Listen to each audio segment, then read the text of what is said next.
Hello, everybody, and welcome to another session of Ask the Midwife. And to thank everybody who has joined since we had the summit on Saturday. It really was an amazing day with so many speakers talking about things that I know that you're all interested in that are going to help you in your preparation as you are pregnant and as you prepare to bring your baby home, and even as you prepare to bring your baby into the world. And there was a great interest in the subject of hypnobirthing, which was covered by two of the speakers. The one was Esther Jones, who spoke about it in terms of her book, The Calm Dad's Guide to Supporting You During Birth, and also because she's a hypnobirthing practitioner. So she spoke extensively about how hypnobirthing is used. And the second one was Charlene Yared West. Oh, yay, Ingrid is here. Hi, I'm in the park. Oh, you look great. How are you doing? Doing better. I just wanted to have some air and feeling, as I told you, trying to be nice to myself. So I came to the park. Oh, that looks fabulous. Are you okay? I'm recording this session and I'm going to put it into the due date club. Are you okay with that? Of course it is. So for all the months, a beautiful view of winter in Germany. Before I do, have you got any questions that you want to ask me specifically about hypnobirthing? For the moment, no, I would like to listen because I want to clarify some ideas that I think are clear enough. But once you listen to a little bit more of that, you realize that perhaps, some things might not be clear. Like, for example, for breathing, that I was trying to, today I was listening to how to breathe and practice a little bit. Some questions arose, but afterwards they were clear. But let's see, I'm excited to see how this goes. Thank you for inviting me, Karen. You're so welcome. You're so welcome. And so I just thought, and I know that if you've watched those other two sessions, some of this might be repetition, but you know what's great about hearing it from different people is you will get different perspectives. So I'm just bringing another perspective to the whole understanding of what hypnobirthing is. And essentially what it is understanding the connection between our body and our mind, and how if whatever happens in the body first begins in the mind. So we have so much more control over it than what we realize. And there's two parts of that. And the one part is what we call cognitive bias. So cognitive bias is essentially when we have a belief about something, we will preferentially seek out information to support that belief. So in other words, if I've grown up seeing birth, movies and stories and reading books, and the only thing I've ever heard about childbirth is that it is really painful and it's quite an unpleasant experience, then that is my deeply held belief that I have in my brain. And then when you fall pregnant, you're going into pregnancy already that there's a little bit of fear around that because your belief is that it's painful and that it's not really a pleasant experience. And without realizing it, any information that you see, because now you're pregnant, now you're actually actively looking for information and you're trying to find ways of preparing for this really painful and unpleasant experience. But without realizing it, because you believe it that way, you will seek out and believe information that supports that. And then someone like me is going to come along and I'm going to say, childbirth doesn't have to be that way. There's another way of having your baby. And yes, it does involve pain. And yes, normally our perception of pain is that it's associated with things that are wrong and that it needs to be fixed. But when it comes to the pain of childbirth, actually it's a part of the process. And initially that might seem quite strange to you because you're undoing a belief and an understanding of years and years and years. So it might take you a while to accept that there's another way of doing this. And that's because of this cognitive bias. So before I carry on, can you share with me if you have any sort of deeply held beliefs around childbirth? And if you think that those beliefs have influenced the way that you've been looking for information at all, and even if it's influenced the way you accept or embrace new information at all. Well, I think that the first thing that came to my mind when you said about preconceptions and when I read it about it in your course was this typical women screaming in the beds, Yeah. while being or having their babies. And Mm. this is for me really, yeah, has marked a lot of what I thought at the beginning. But it Mhm. didn't influence the fact that I got pregnant. When I got pregnant, I didn't even thought about it. I mean, I said to myself, I want a family, etc. But afterwards, panic attacked. I just said, oh my God. So this baby is going to come out of me, and this is going to be extremely painful. I'm going to scream. Everything's going to be a disaster. But yeah, through your courses, I've tried to change this mindset, but it's not easy, because each time that you see a show or whatever, it's always like that. It's always women who really scream, or there are complications, and there are such negative ideas around it, that yeah, it's really hard to change that mindset. But since we've come together to prepare ourselves with you, Karen, I I'm not thinking about it. I'm trying to like focus on breathing exercises and trying to relax my body even when I feel the worst. So you know that I've been feeling really bad lately, but I'm trying to do that. Mm. So, would you say that you have been successful in retraining your brain and reframing those images that are kind of embedded in there? Because that's essentially what hypnobirthing is all about. So, how far are you on that journey of reframing and changing those images, would you say, at the moment? It's not 100%, but I'm in a good path, I would say. It's really hard to change that in your brain. It's really hard because even changing the word sensation or painful sensation is something that I have to do consciously.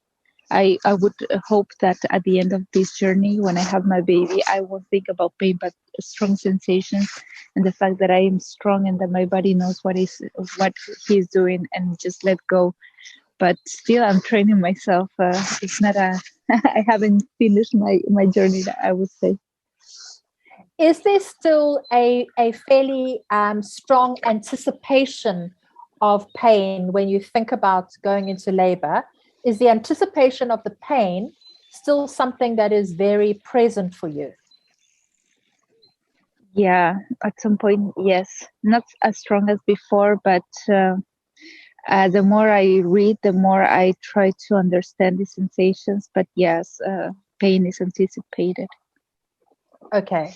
And when you think about that pain and in that sense of anticipation, what are the thoughts and feelings that come up for you?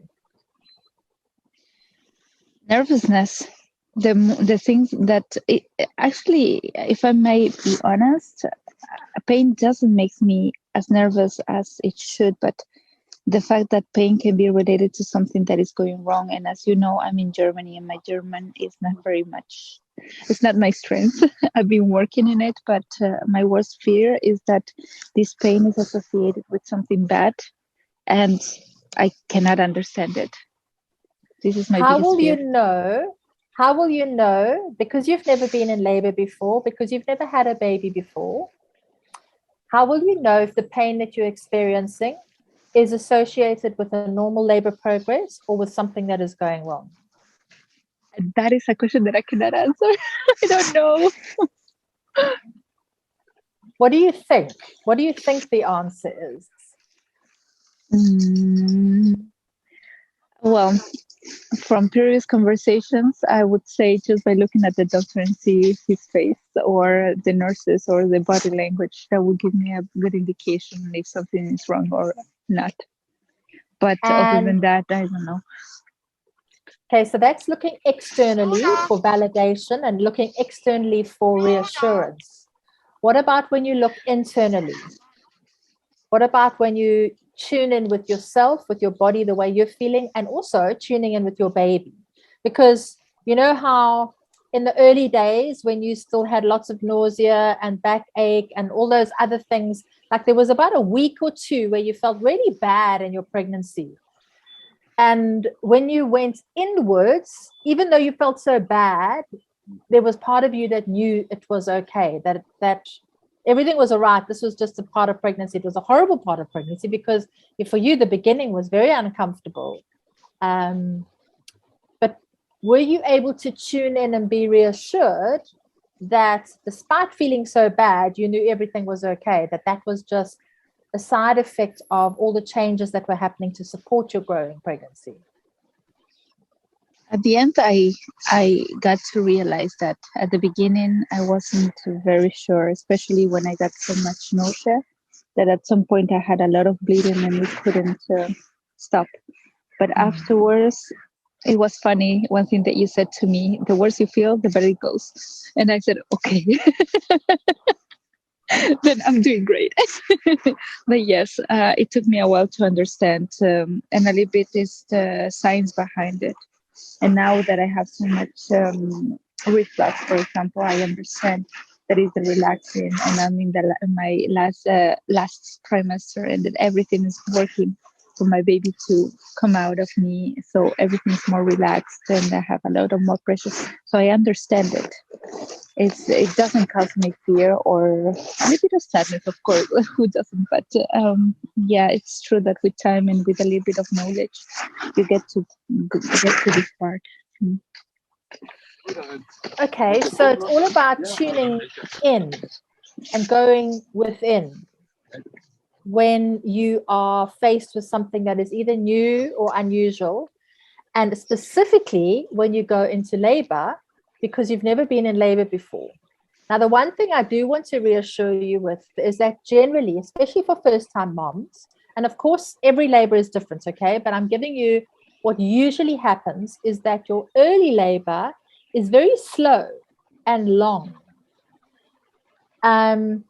And part of what hypnobirthing teaches you is that in those early stages is the time where you are using your relaxation techniques and your breathing and your ability to distract yourself and focus inward to get into the mental state that you will need to be by the time you go into active labor. Because remember, active labor means that your contractions or your surges are coming regularly, at least once every 3 minutes. So you're probably having 3 and 10. Once you're having 2 to 3 surges in 10 minutes, and that's been happening for 1 hour, you usually know that labor has moved into that active stage. And that would be the time where you would start thinking about going to the hospital, knowing that you probably still have another 4, probably 6, or maybe even 8 hours. And that's the time that it really gets intense. And that's when you really need to go deep within, and the hormones assist you into that place, and use those learned, practiced relaxation techniques, because hypnobirthing is a combination of relaxation and deep breathing, and it's a trained response. It really is a trained response. So it's really important that you use this time, because now you've got 4 weeks left. So the next 4 weeks is all about really training and practicing so that you're able to go into that deep state of relaxation, manage your anxiety levels to keep them at a minimum, and use your deep breathing techniques to do that, as well as really being able to comfortably and confidently go within, even though, and this is your big fear, and we're going to have to work through this, you've never experienced it before. So being comfortable with discomfort. So how comfortable do you think you can be with discomfort? How comfortable do you think you can be with the surges that start really mild? Because you've been having lots of Braxton Hicks contractions, and you manage those absolutely fine. Like, they're almost painless, aren't they? Yeah, they don't hurt. Actually, they're funny, because I watch how my belly changes form, and I see my baby moving like he's dancing. So, but I feel pressure, but not pain. Great. Okay.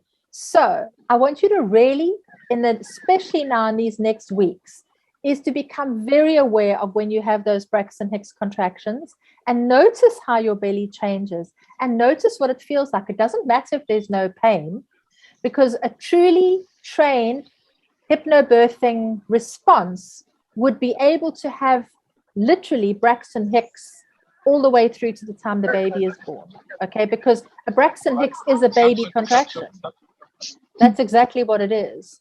The only difference between a Braxton Hicks and a real one, or a real surge, is that it obviously is going to make changes to the cervix, because a Braxton Hicks doesn't make any changes to the cervix. It's all working up at the top. It's all working at the top here.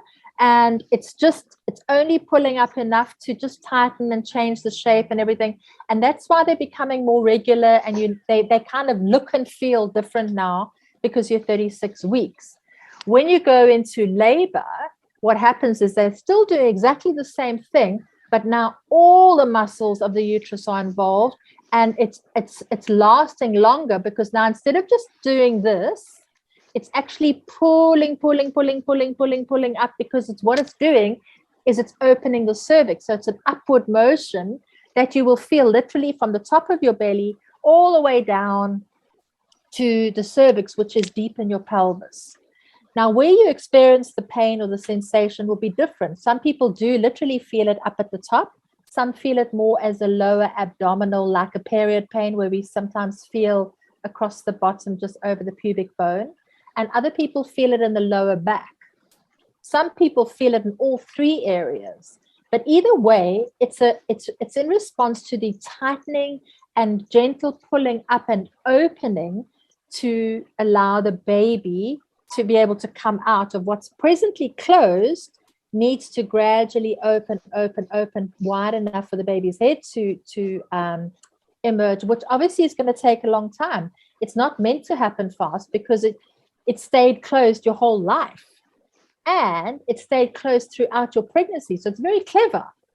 I mean, it knew that it had to stay closed to keep your baby inside, but in the next 4 weeks, it's starting to already send signals and say, hey, you need to start getting ready, because in a couple of weeks' time, I'm going to need to open up to let my baby out.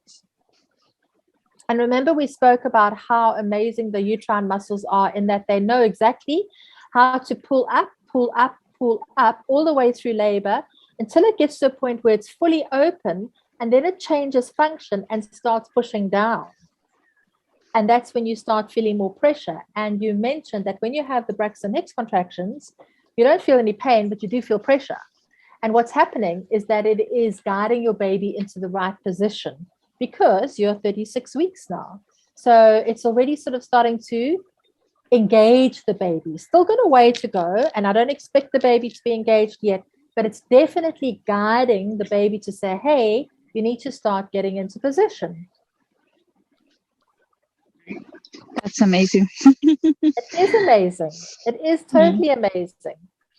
But let's come back to the hypnobirthing and the fear, because one of the things that the way hypnobirthing works, and if we had to compare hypnobirthing to medication, so any medical intervention that's used to help you with the pain of labor, so whether that would be an epidural or whether it is the injection that we give you to assist with the pain, those work directly on the site of the pain. So the pain has already begun, it's already established, you're already feeling it, and it's chemically working with those signals to stop the pain. Okay, it's working at the pain receptor sites. That's how it works. If it's an epidural, it's working by numbing the nerves that supply and recognize that pain. Whereas hypnobirthing is working on the fear, tension, pain cycle, and it's working before the pain is experienced and changing the perception of the pain. So it's two different ways of working with it. Does that make sense? Yes. So it's coming in before. It's coming in before. The pain is already there, but because it's a trained response, and because you already know that labor is associated with sensation, you are going into it. As soon as you realize, oh, hey, hang on a minute, these Braxton Hicks have been coming all day, and I'm definitely feeling like something is happening, so I'm probably in early labor, and you start using those relaxation techniques, and you start managing the anxiety levels, you start going within, and you use the breathing techniques, then you will constantly reframe those sensations as being Braxton Hicks that are getting stronger, and stronger. And yes, you will definitely feel them as being more intense, but you are working with your mental brain to change that perception so that it always stays manageable, because you're working with the fear, tension, pain. So there's never any fear when it's truly trained and learned, and you're working with those techniques. You never go into the fear, tension, pain cycle, because you're expecting it and you're working with it. And as soon as you feel yourself tensing up, you know that there's a fear response. So you work with the breathing to relax and you move out of that. So instead of having fear, tension, pain and going, which obviously the more tension you feel, the more pain you experience. Because remember, tension will directly influence the way you experience the pain.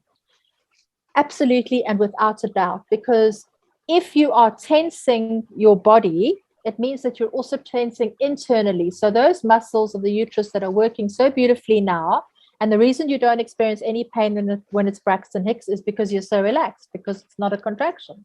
Okay.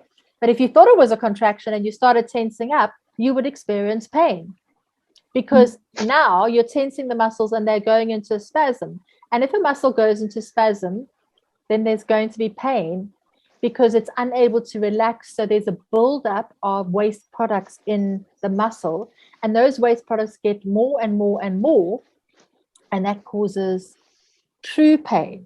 So it's true pain that then requires a chemical or an epidural to move beyond it, as opposed to, okay, yes, I can definitely feel something's happening here, but I know it's part of my labor. I know it will never last more than 90 seconds. And I know that I have tools to manage that sensation for the duration, for the 90 seconds. And my only focus for those 90 seconds is to keep my body completely relaxed and make sure that there's no tension anywhere, because any tension will cause pain. And you will notice that as soon as there is tension, how you will experience it differently. Now, of course, that's very difficult for me to, if you've never experienced it, then it's difficult to understand how, but when you're in labor, you will feel the difference. Does that make sense though? Yes, and for me, it's very interesting to understand it and also practice it, because the last time that I went to the hospital to register myself, they gave me this pamphlet with different analgésicos, voilà, in English. So they explain to you, they have this gas, they have a lot of things, the epidural, they explain to you. And there's a lot of complications also related to that. I mean, it's really rare, but just by reading it, I was like, I don't wish my birth to be with this chemical induced, like or chemically soothing substances. I would very much like to be able to control my sensations and for the baby to come up naturally as it's supposed to be. I mean, millions of years women have been given birth without epidurals, so that's why my biggest hope, to be honest. Absolutely. And I'm just going to bring up a presentation for you and share my screen, because then we can quickly go through those three medical ones so that you can see them, because it's important. You know, as you said, you don't want to use them because of the side effects, but it's still important to understand how they work and when you can use them and what those side effects are, because then you know what you're working with. Because remember, they are kind of your safety net. And depending on where you're at, you might want to know that you've got a safety net there. But at the end of the day, what you're really doing is you are planning and preparing for hypnobirthing. Let me just quickly go here. Oh, no, it's the wrong one. I'm being very positive about it. I mean, I'm thinking that with these techniques, I can cope with the sensations and I can be strong and brave and everything's going to be okay with my baby. This is what I'm hoping for. I've heard, but perhaps because I come from Bolivia, you know, that there's a lot of problems with epidurals in which you sometimes have long-term effects like pain, etc., but also numbness in the legs.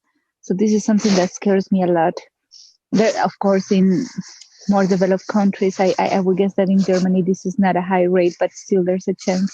So this is what scared me more than the pain of having my baby, to be honest. So I'll talk you. Can you see my screen? Yep, I see it. Okay. I'll talk you a little bit through the. I know that there's a fear of epidurals and limited movements and backache and everything afterwards. It's very, very unusual. I will say that. An epidural that's done correctly, that is quite unusual. But still, let's go through the three pain. I think these are the three that they would have told you are available for you, right? Yes. Gas and air, pethidine, and epidural.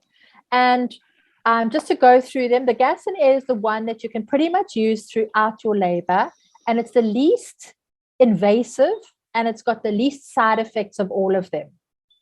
Okay, because all it is nitrous oxide. Now, I have been with women who've done hypnobirthing and have still used the gas and air, because one of the biggest tools that you use when you're doing hypnobirthing is your breathing techniques. And when you use gas and air, all you're doing is you're doing the same breathing technique, but you're actually also breathing in some nitrous oxide. And what the effect of the nitrous oxide is that it takes you into a deeper altered state of consciousness. So it's enhancing the hypnobirthing. It doesn't say that you have to use it, because if you're using hypnobirthing effectively, you're already in an altered state of consciousness. You are already using the breathing effectively. But sometimes if you want that extra little bit of help, then gas and air would be the one that I would recommend, because it's guiding you even deeper into an altered state of consciousness. And it also works very well as a distraction, because you have to breathe properly in order for it to be effective. And when you use the gas and air, the most important thing is that you use it. And I just want to quickly go here. Remember, with the surge, it lasts 90 seconds once you're in active established labor, from the beginning to the end, and it's shaped like a bell curve. So it builds up and it accelerates, it reaches a peak, and then there's a deceleration. And when you're using the gas and air, or any breathing technique for that matter, it's really important that as soon as you start feeling that acceleration and intensity of sensation, you start breathing deeply. And if you're using the gas and air, then you start as soon as you feel the intensity increasing, because it will take 10 to 15 seconds for the gas and air, or the nitrous oxide, to actually start working. And then you will stop as soon as it ends. At the end of the surge, then you stop using the gas and air. And literally you will use it all the way through until you get to the point where you feel that overwhelming urge to push and bear down. And then it's really important that you don't use the gas and air anymore, because now all your energy and focus needs to be on actually birthing your baby and using your surges effectively. But the important thing to remember with gas and air is that it is safe. It's got the least side effects of all of the medical interventions. You can use it in early labor, active labor, and all the way through transition, but not during birthing. And it's got the minimal side effects. The pethidine is an injection that is given into your arm or into your bum or into your thigh. It is a morphine-based one, so it is strong. It's a very strong analgesic. The limitations of using that injection is that you do need to be in an active labor pattern. So you have to be, in terms of your centimeters, between 4 to 7 centimeters. They generally don't like to give it to you if you're more than 7 or 8, or if you're on transition, because if you're on transition, it means that your baby is about to be born. The birth is imminent. And one of the side effects of this injection is that it makes you incredibly drowsy. So you won't have the energy and the focus and the stamina to birth your baby. And the other reason is that because it is a chemical and because it is a morphine-based injection and it's really, really strong, it will also cross over to the baby via the placenta, and therefore it will impact the baby. So it takes once you've had the injection, it takes about 20 minutes for you to feel the effect, but that also means that within 20 minutes, the baby is getting the full effect. So it's not uncommon, if you have the baby within an hour or two of having this injection, that your baby is still very, very sleepy And sometimes they even need to give the baby an injection to reverse the effect. So it causes drowsiness both for you and the baby. And if they do give you that injection, they will always do an internal examination first to assess your progress and see how far you are before giving it, because we know what the side effects are.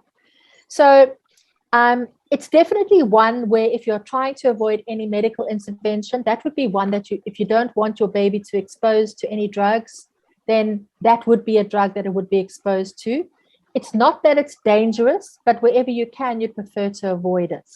The times when pethidine can be incredibly effective are for women who are very stuck in fear and they are unable to relax themselves using their own tools and techniques. Now, that won't be you, because you've been working for months on your relaxation techniques and visualization, and we've still got another 4 weeks to go, and we're going to do a lot of work in the next 4 weeks. But those who haven't got those learned tools, then they are needing chemical assistance to get them to that place. And then the third medical intervention that is available in the hospital is the epidural, and that is by far the most or the highest intervention, because one, it is taking away all sensation, and two, because it's an anesthetic which is injected into the spine, not the spinal column, into the epidural space, but obviously the access is via the in between the two vertebrae, which is in the lower back. And once again, like the epidural, there is a window of opportunity, and you have to be in an active labor pattern. You need to be at least 4 centimeters, and we don't like to give it above 7 or 8 for the same reasons as we don't like to give the pethidine injection, because it means that you're nearing transition. However, there are times when women get stuck and the labor doesn't progress. Now, there's usually a reason for that, and it could be a physical obstruction, or it could be a mental one. And I think that's the most important thing, is that I've seen just as many mental obstructions getting in the way, where everything is perfectly lined up, but there's a something that is stopping you in your head. But either way, the times when an epidural would be good would be is if you need to have a break, because it gives you an opportunity to rest. Now, because I know you and we've been working together for a while, and I know what your preferences are, I know that wherever possible, you are going to try and avoid an epidural, but it is good to know that it's there in the event that you do need it, but you are going to do everything you possibly can to avoid it. Remember that nothing that is available is essentially bad. It's just that everything that you do does have effects, and we need to manage those effects accordingly.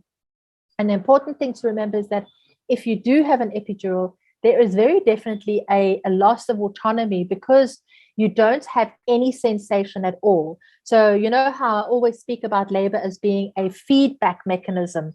What you are feeling, even the sensations that are uncomfortable and quite challenging and very intense, are also working as a feedback mechanism, because they're guiding you to move into the right position. They will guiding you, the frequency and the intensity also guides you to know how far along and how much you've progressed in your labor. When you have an epidural, you're taking that feedback mechanism away. And because you now are unable to move, you're probably going to be limited to stay in the bed. So now you're not actively involved and participating and being able to move into positions that create space to allow your baby to move through the pelvis and through the birth canal. So you are definitely minimizing and taking away a lot of your own autonomy and a lot of the feedback mechanisms, things that will guide you and work with your baby. And remember, you having the epidural, but your baby isn't. Your baby still has to carry on doing the work. And in the ideal world, you would like to be able to work with your baby, as opposed to numbing yourself out, and then your baby has to do it all on their own. Does that make sense? Yes, I wonder, can you still feel your baby, this kind of visualization of your baby passing through your pelvis when you have the epidural, or you lack of all sensation? How does it work? You will just 1 second. Okay, sorry, there was something here. Do you still feel it? It does depend on how strong the epidural is. Generally, you won't feel much at all. There is something that they call a walking epidural, which means that you still have some sensation. But the idea is to take away all sensation from this area. So I would liken it to, you know, when you go to the dentist and you have an injection in your mouth, you can still feel the dentist pushing and poking and prodding and everything, but you don't feel any pain, right? Okay. Mm-hmm. Okay. So it's exactly the same when you have an epidural. You can still feel that there's pressure and you can still feel movement, but there is no pain associated with that. And it's definitely very dulled, depending on how strong the epidural is. The pressure you may feel because it's so intense and it's such a full feeling as the baby moves down into the birth canal, but it's definitely not as intense as it would be without the epidural. Does that answer your question? Yeah, I think so. So I will still be conscious about what is happening, but not feeling much. You will All still be right. conscious, yes, but not feeling much. What will also be very difficult, though, if you do feel the pressure and if you do feel the baby moving through, it's very important that you don't try and push, because it's like you don't know what you're doing. And there's more chance of causing pelvic floor damage when you push with an epidural, because you know how, when same thing, if you go back to the dentist example, I know how to drink, all right, water, but when my mouth is numb, it trickles down because it's completely numb. Even though I know how to drink and swallow, I'm unable to do it because there's no coordinated movement. So it's the same when you try and push and you've got complete numbness. It's uncoordinated movement. And then it's more important that what you do is just focus on deep, slow breathing and trust what we call the fetal ejection reflex, which naturally will push the baby down, push the baby down, push the baby down. And you can very well achieve breathing your baby out with an epidural, but you have to have a very patient care provider, or one that is so distracted that it just happens spontaneously. Because I have been at a few births actually where the epidural has been incredibly effective, so effective that she didn't feel anything until the baby was emerging from her legs, and she said, oh, well, something's coming out, and literally lifted the covers, and there was the baby's head, and the baby was born and birthed without her feeling anything. So that is absolutely possible. And yes, I have witnessed it several times. I think the question I would ask in response to that is, how would you feel about that happening? Because how active were you and how much of a participant were you in your baby's birth? Like, you were so out of it. I don't know. How would you feel about that? Well, that's the thing. That's why I was asking, because all my training with these breathing exercises is to be conscious and feel my body and let it relax. But once you don't feel anything, it's like you don't have an active participation on it. And there you have two risks. And the first is that, of course, you don't know what's happening, but also if you have an impatient doctor, they might suggest a C-section, or you know what I mean. This is what I'm relating with the information that you're giving me just now. The thing is that hypnobirthing is about you understanding your body and connected to it. But if you have something, an epidural that actually disconnects you from feeling things, I mean, there's not much to do. Your participation wouldn't be, or my participation in this case wouldn't be active. And I don't know how to feel about it, actually. As I told you, German, I don't know how to tell the doctor. Probably he speaks English, but I've encountered a lot of doctors here that don't speak English. But tell them, okay, be patient, or I just want a natural birth, and if my baby's not in distress, please let me be. It's something that will worry me. You know, I think that's such an important point that you brought up, is active participation.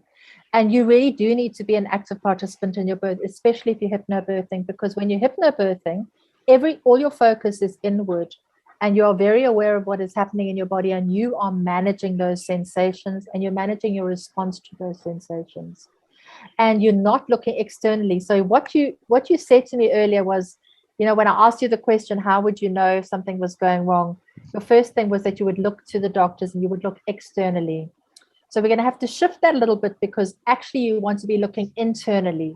And one of the things that people have asked me when we're learning about hypnobirthing is just that, if I'm so relaxed and I'm so, and I'm managing the pain so well, how will I know if something is wrong? And the only thing I can say is that a woman's intuition, especially in labor, is so in tune with the body that if there is a pain that is an indication that is something wrong, because it's so unlike labor pain and the pain of the surges or the sensation of the surges, you will know the difference, because the sensation of the surges is something that has started very gradually. And as your labor progresses, it gets more regular, more intense, and it kind of, you go with it.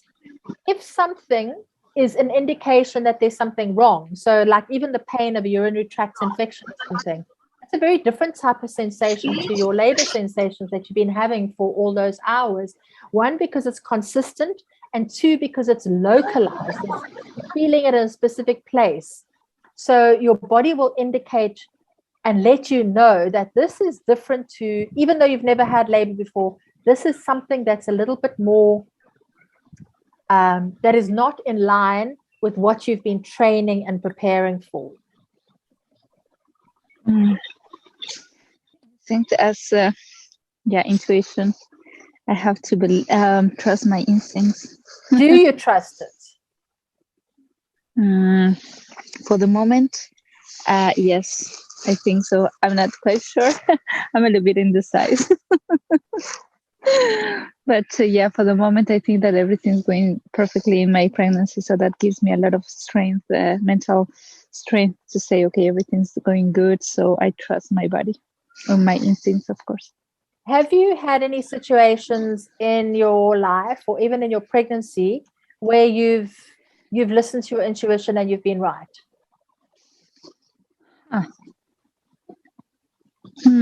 I don't remember something clear, but when I was really nauseated, I was having a lot of nausea, and I was feeling really bad.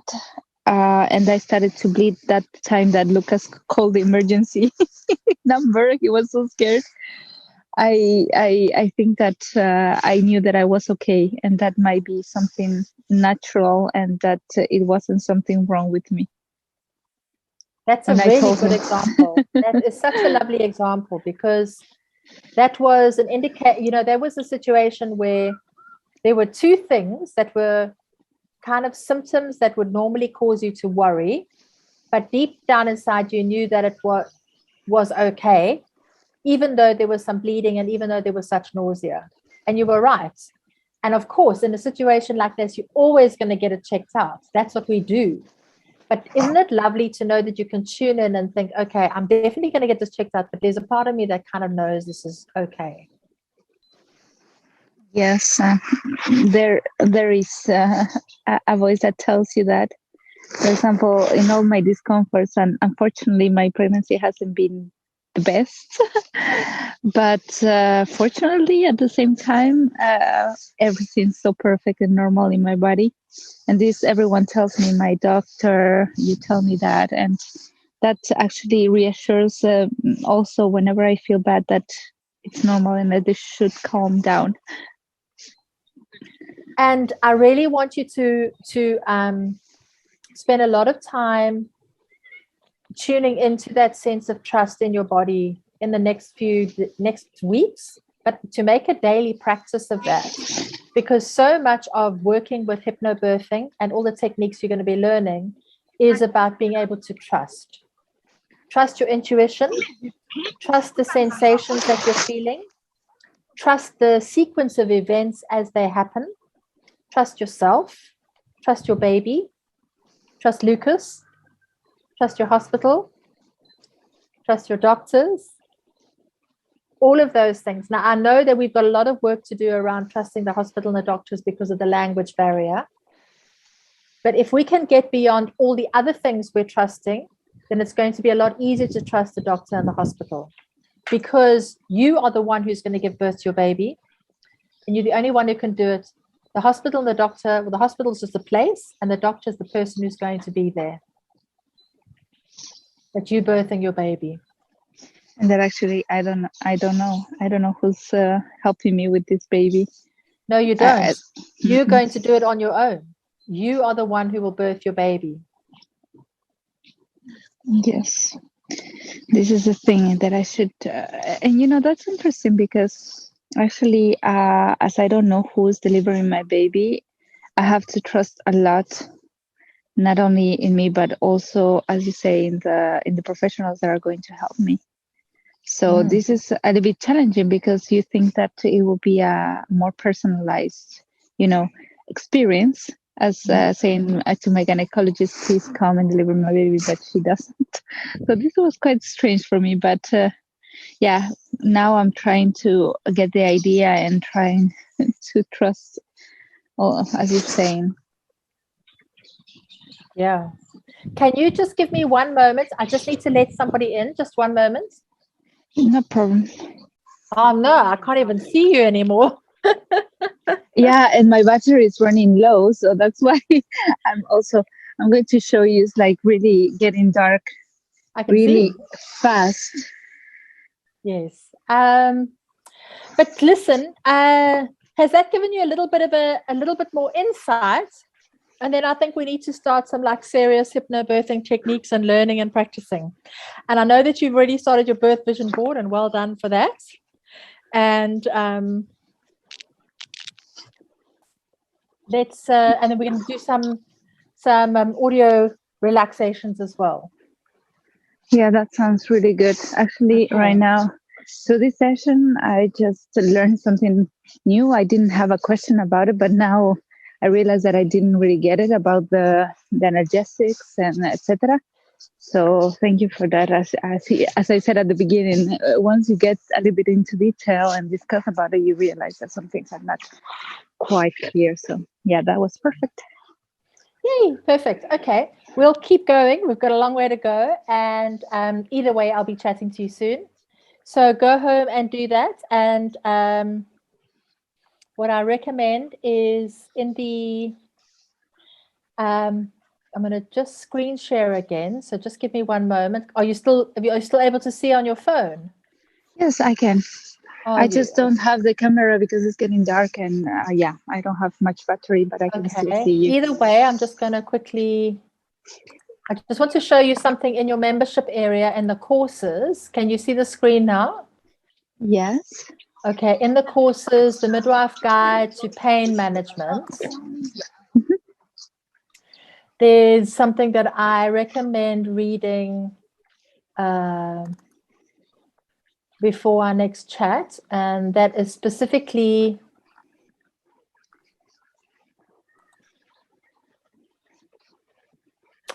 over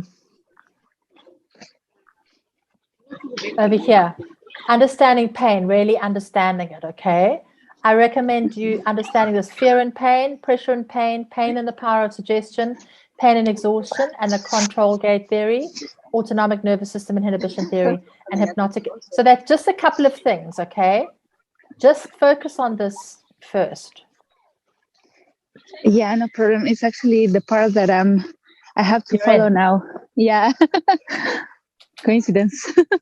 Well, there you go. So it's perfect because it'll make sense after what we chatted about today. Great. Okay, have a beautiful evening and we'll chat soon. You too, and thanks for the session. Okay. Bye. Ciao, ciao. Ciao.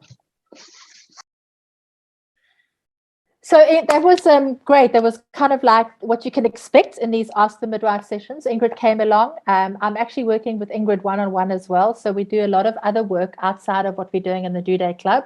But obviously, she has access to everything. And I hope that it helped some of you just in terms of seeing exactly what I said in the beginning of how everything, we're all coming at it from different perspectives. And we have to look at what's in your mind, because there's sometimes a lot of unconditioning that needs to happen. And we need to start off always by working with your beliefs and expectations. And then once we've got those, it's about reframing your understanding and understanding exactly what happens. Well, reframing your understanding of pain, accepting that the pain of labor is completely different to any other kind of pain that you will experience, and that it is a normal function of birth, and it's not an indication that something is wrong or broken or needs to be fixed, but actually that everything is right. And then the learned techniques, which is your relaxation, working with anxiety and the fear, tension, pain cycle, and the breathing techniques, as well as your mind techniques, which is your visualization. And the way we do that is actually creating visualizations and then also listening to the audios and learning how to go into that deep state of relaxation. So very much an overview. And also this is by no ways your hypnobirthing course.